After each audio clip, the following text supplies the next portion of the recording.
So let's take up one case which is a short case, which is Potter only, where we provided you with a lesion on the back,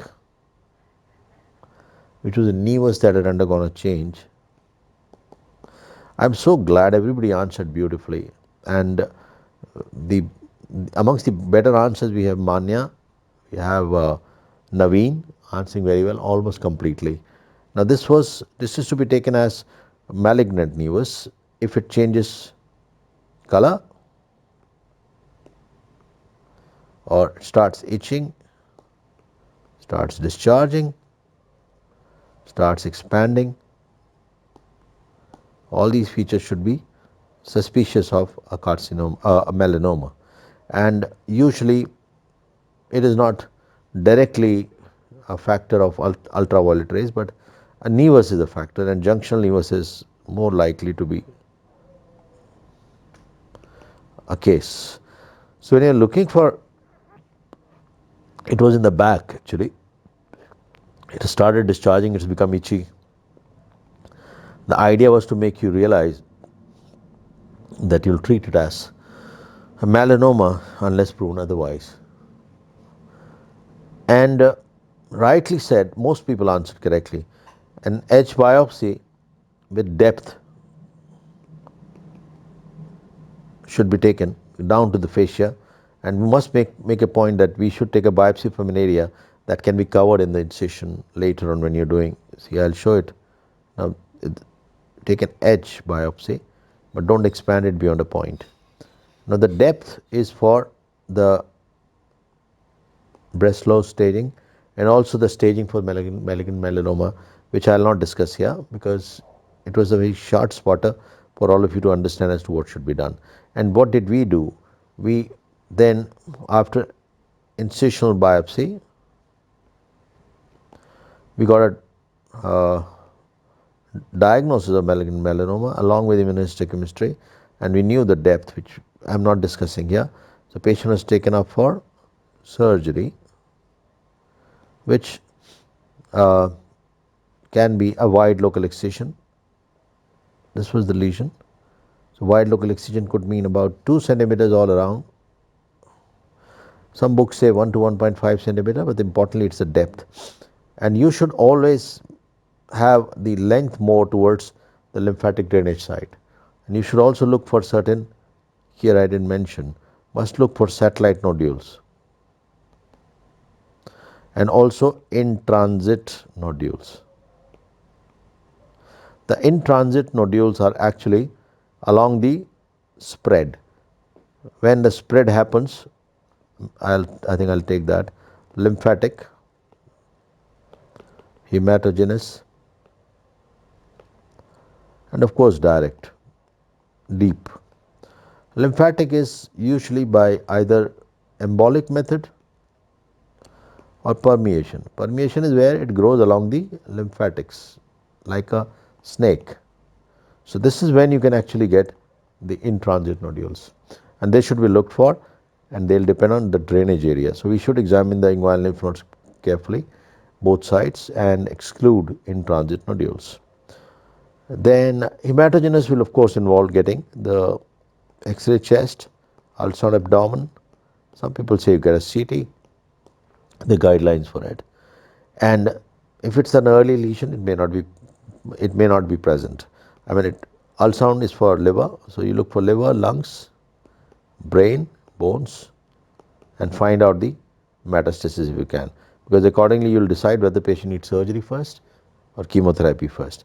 And we have heard of DTIC and various chemotherapeutic regimes in malignant melanoma.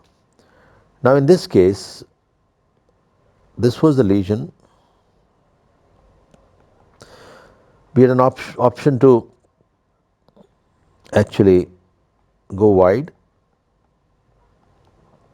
and put a flap, but we use what is called a Limberg flap here. The picture will be provided to you, which is based on the 60-degree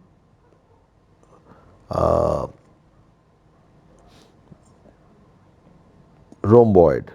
So some people also call it a rhomboid flap. And what do? We normally find out the margin. This is the midpoint, and this was about 4 centimeters here, and we took the 4 centimeters here and another 4 centimeters here beyond the margin,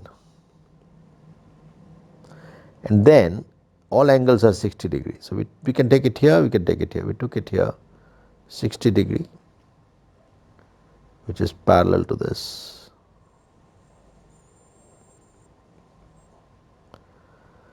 Now once we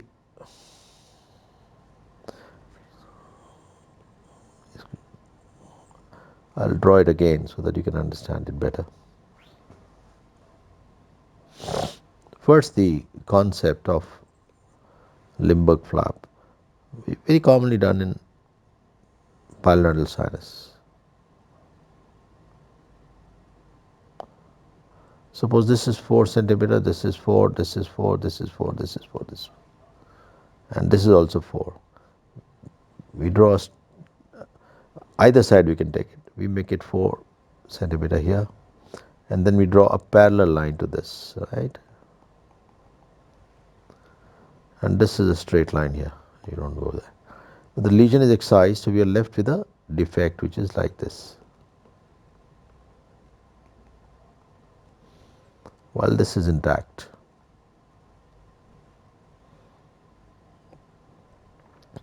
Now this is mobilized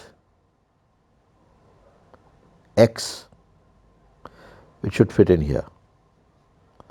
This gets straightened therefore, and in the process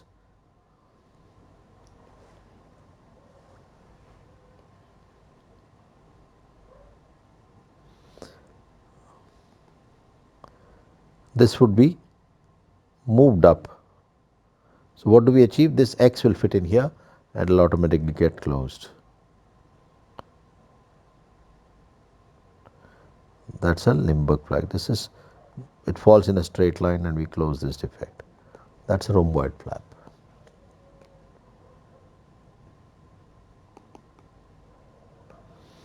But the important thing is that angle is 60 degrees all around. That makes it easier, 60.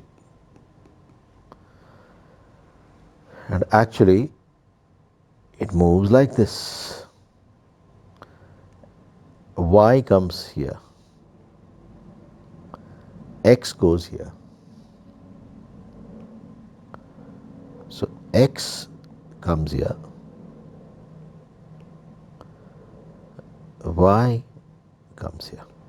So it moves in a manner like this, and this kind of gets straightened, and the picture would explain it also. That's how it was managed using a rhomboid flap, because it's a rhomboid, you made it.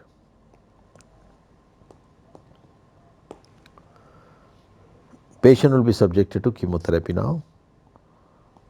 All margins are R0. We should check it in the by frozen section, or you can get a final histology, and then the patient is treated by chemotherapy if the pathology indicates this.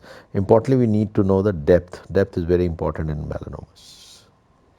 So I thought it will cover up just two cases together, so that you are able to retain more, and all queries are welcome.